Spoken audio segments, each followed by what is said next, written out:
Hello दोस्तों, नमस्कार। आप सभी कैसे हैं? बात स्विच जीवन के साथ सभी का स्वागत है। डेली की तरह करंट अफेयर आज की वीडियो ला रहे हैं। पर डे मॉर्निंग 6 AM पे आपको वीडियो मिलती है करंट अफेयर की, जो इसमें इंपॉर्टेंट और महत्वपूर्ण क्वेश्चन आपके एग्जाम ओरिएंटेड आते हैं। परीक्षा के दृष्टि से प्रतिवर्ष प्रतिदिन आपको करंट अफेयर के वीडियो और अच्छे क्वेश्चन से मिलते हैं। अच्छे क्वेश्चन, उनका सोल्यूशन भी मिलता है। ठीक, तो क्वेश्चन की शुरुआत करते हैं करंट अफेयर्स की। और करंट अफेयर पूरे जीके जीएस का बैकबोन कहा जाता है आज के। ठीक, शुरू करते हैं। सूरजकुंड अंतरराष्ट्रीय शिल्प मेला 2026 का साझेदार देश मिस्र है। Egypt is the partner country for Surajkund international craft mela 2026। ठीक, और इस बार इसका थीम जो स्टेट है, अगर मैं कहूं थीम स्टेट इसके क्या है, थीम राज्य क्या है, तो यूपी और मेघालय है। क्या है? यूपी और मेघालय। ठीक, सूरजकुंड मेला जो है आयोजित कहाँ हुआ? तो फरीदाबाद में। कहाँ पे? फरीदाबाद में। तो फरीदाबाद कहाँ है आपका? तो हरियाणा में है। ठीक, यहाँ सूरजकुंड मेला आयोजित किया गया है। ठीक, यूपी और मेघालय के थीम स्टेट हैं। ओके बेटा, एक मिनट रुको।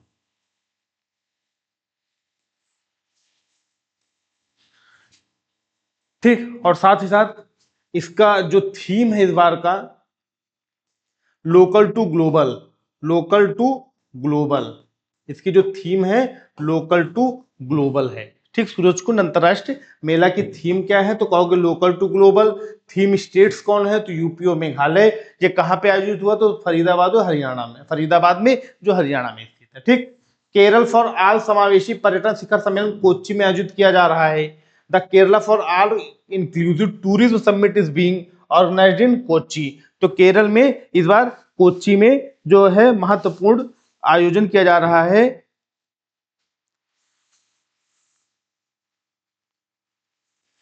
ठीक, ये समावेशी पर्यटन शिखर। तो पर्यटन मतलब है कि लोग घूमने आए हमारे स्टेट में, हमारे राज्य में घूमने आए, इसके लिए एक आयोजन किया गया है टूरिज्म को लेकर। केरल फॉर ऑल, सभी के लिए केरला है। तो इसमें द हिंदू ग्रुप जो है, द हिंदू ग्रुप मिलके और केरल का टूरिज्म टूरिस्ट जो डिपार्टमेंट है, ये मिलके इसका आयोजन किया है। इसका उद्घाटन वहां के मुख्यमंत्री पी विजयन जी ने किया है। वहां के मुख्यमंत्री जो सीएम साहब हैं, कौन किया है? पी विजयन जी ने इसका उद्घाटन किया है।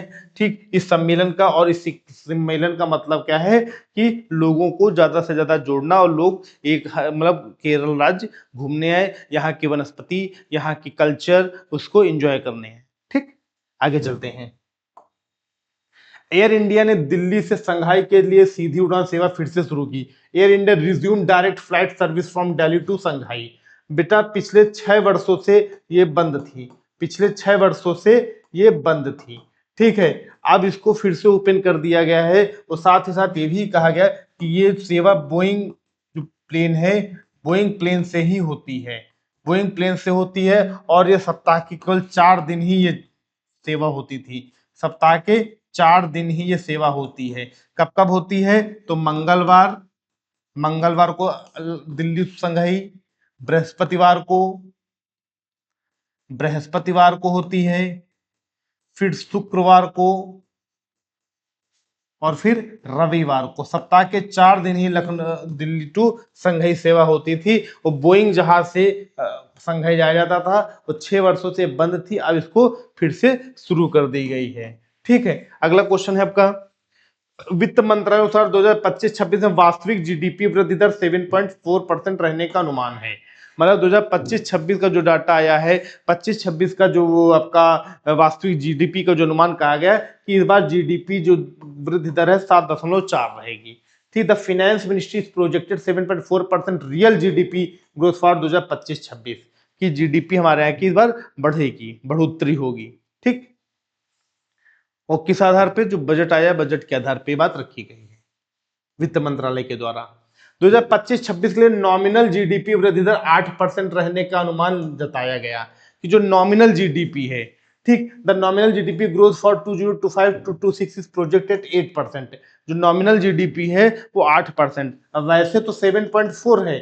ठीक, मतलब ये पाई जाएगी, लेकिन एक नॉमिनल जीडीपी बताया जा रहा है कि इंक्रीज होकर 8% तक हो सकती है।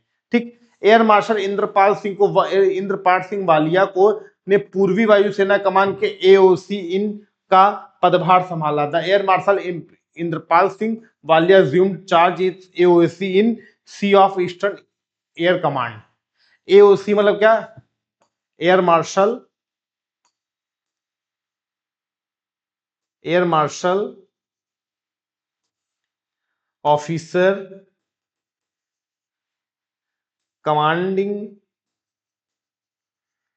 इन चीफ। ठीक, इसका full form AOC in C का है, air air marshal officer commanding in chief. ठीक, ये कहा पूर्वी वायुसेना की कमान संभाली, पूर्वी वायुसेना की एयर मार्शल की कमान संभाली, पूर्वी वायुसेना के ये चीफ बनाए गए हैं। ठीक, कौन? Mister air marshal Inderpal Singh. इनको अनुभव है 32,000 किलोमीटर तक ये जहाज मतलब कि प्लेन चला चुके हैं, एयरक्राफ्ट चला चुके हैं। ठीक, आगे चलते हैं।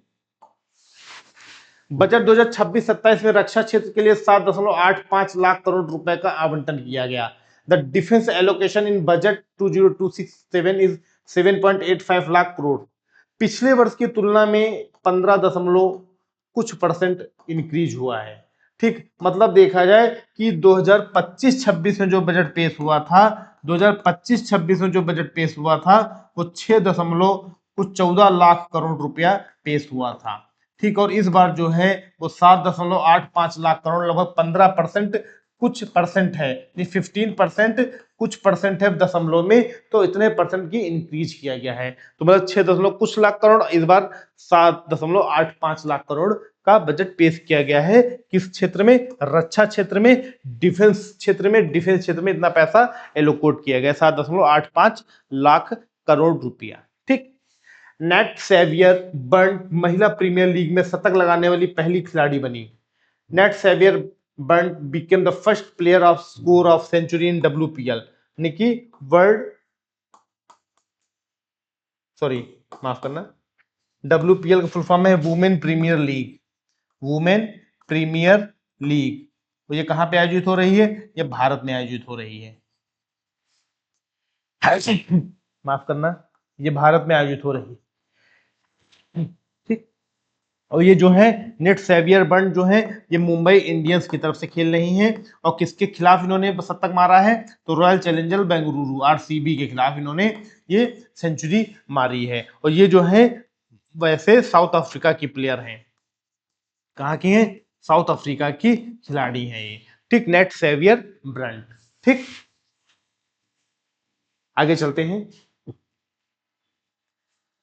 भारत स्टेट बैंक ने चक्र योजना लॉन्च करने की घोषणा की। State Bank of India announce to launch the Chakra. Actual में ये लोन देने में सबसे नंबर 1 बैंक हो गई भारत की, लोन देने में भारत की सबसे नंबर 1 बैंक हो गई है। और किसी सेक्टर में, फाइनेंस सेक्टर हो गया आपका, ग्रीन एनर्जी हो गया, ठीक है, सोलर एनर्जी हो गया, या आपका जितने भी लगभग 7-8 जो डिपार्टमेंट, 7-8 क्षेत्र जो है इसमें लोन देने में स्टेट बैंक ने रिकॉर्ड तोड़ दिया। भारतीय स्टेट बैंक ने काफी ज्यादा काम किया है। ठीक, तो इसलिए चक्र योजना इन्होंने शुरू की है, एक सर्कल योजना शुरू की है। कहा जा रहा है कि इनका टारगेट है 2030 तक लगभग 100 लाख करोड़ रुपया इन्वेस्ट करने का, 100 लाख करोड़ रुपया निवेश करने का इनका प्लान चल रहा है, लगभग 8 क्षेत्रों में। ठीक, ग्रीन एनर्जी हो गई आपकी, सोलर एनर्जी हो गई, पेट्रोलियम हो गए, ग्रीन हाइड्रोजन हो गया, इन सब चीजों में लगभग इनका टारगेट हो जो 2030 तक लगभग 100 लाख करोड़ रुपया निवेश करने का प्लान चल रहा है। कोई बिजनेस करेगा, काम करेगा, उसके लिए हम पैसा देने को तैयार हैं, जितना पैसा हम अर्जेंट इन्वेस्ट कर सकते हैं। ठीक, तो और भारत की ये बड़ी बैंक में आती है, मतलब ये जो है RBI के बाद, अगर रिजर्व बैंक ऑफ इंडिया के बात कहें तो ये State Bank of India as a second bank है भारत की। पहली RBI है तो दूसरी स्टेट बैंक ऑफ इंडिया है। ठीक, सबसे ज्यादा पावरफुल, ठीक, सबसे ज्यादा इकोनॉमी, सबसे ज्यादा मार्केटिंग। केंद्रीय बजट 2026-27 1 फरवरी 2026 को संसद में प्रस्तुत किया गया। किसके द्वारा किया गया? तो निर्मला सीतारमण के द्वारा किया गया, निर्मला सीतारमण के द्वारा किया गया। और ये कौन थी निर्मला सीतारमण? तो वित्त मंत्री है भारत की। ठीक, और ये नवी बार, 9th बार इन्होंने बजट पेश किया है। ठीक, 9th टाइम इन्होंने बजट पेश किया है इस बार। ठीक, कोई महिला जो है 9वीं बार बजट पेश किया, ये बड़ी बात है। अभी तक कोई ऐसा नहीं हो जो कोई महिला 9 बार बजट पेश की है, तो इन्होंने 9 बार बजट पेश किया है। ठीक 9 टाइम उन्होंने बजट पेश किया है। ठीक आगे चलते हैं। राजकोषीय घाटे का लक्ष्य जीडीपी का 4.3% तय किया गया है। The fiscal deficit target is set at 4.3% of GDP. यानी जो जीडीपी है, जीडीपी जो हमारी रहेगी उसका 4.3% जो है वो राजकोषीय घाटे का लक्ष्य। राजकोषीय घाटा होता क्या है? अगर मैं कहूं कि राजकोषीय घाटा होता क्या है, तो इसमें होता है सरकार के द्वारा खर्च करना ज्यादा हो जाए कुल आय से। मतलब कि जो हमारे खर्च हैं, एक्सपेंस हैं, वो बढ़ जाए और आय जो है हमारी कम हो। कहने का मतलब मेरी आय है 100 रुपया और मेरे खर्च हैं 150 रुपया, है ना। मेरी इनकम हमारी कितनी है 100 रुपया हमारे देश की, मेरे जो एक्सपेंडिचर हैं, खर्च हमारे क्या है 150 रुपया। तो इसके बीच मतलब कितना रुपया खर्च हो रहा है? 50 रुपया खर्च हो रहा है ना। तो यही हमारा राजकोषीय घाटा है। अगर कहें राजकोषीय घाटा क्या होता है, तो इसका मतलब यही है। मैं जनरल भाषा में समझाना चाहता हूं कि हमारे पिताजी की तनख्वाह 10,000 रुपया महीना है, लेकिन इस महीने शादी ब्याह ज्यादा पड़ गए, खर्चा हो गया 15,000, तो 5,000 खर्चा हुआ एक्स्ट्रा। 10,000 जो कमाई वो तो चली गई, प्लस 5,000 एक्स्ट्रा खर्च हो गया। जो एक्स्ट्रा खर्च है इसी को ही राजकोषीय घाटा कहा जाता है। ठीक, देश में खर्चा हुआ 10 लाख करोड़ रुपया और इनकम हुई 6 लाख करोड़ रुपया, तो 4 लाख करोड़ हम नुकसान में रहना। जो नुकसान हुआ इसी को ही राजकोषीय घाटा कहा जाता है। ठीक, तो दोस्तों करंट अफेयर की वीडियो इसी तरह आपको मिलती रहेंगी पर डे, और पर डे आपको अच्छे से क्वेश्चन की तरह प्रोवाइड कराते जाएंगे। हम लोग टीम मिलकर काम कर रही है, बस आप लोगों का सपोर्ट सहयोग चाहिए और मेहनत करते रहिए। एसएससी एमटीएस के लिए जोर एकदम अपने आप को पूर्ण समर्पित कर दीजिए। तो 3 महीने 4 महीने जो बच्चे, इसमें आप खूब ज्यादा मेहनत करिए, मेहनत करके लग के, ठीक, और रिजल्ट आप देंगे 100%। ओके दोस्तों, तो आज क्लास यहीं तक, फिर जल्दी मिलेंगे next class tomorrow morning 6 AM। Okay, thank you, धन्यवाद, नमस्कार, जय हिंद, जय भारत।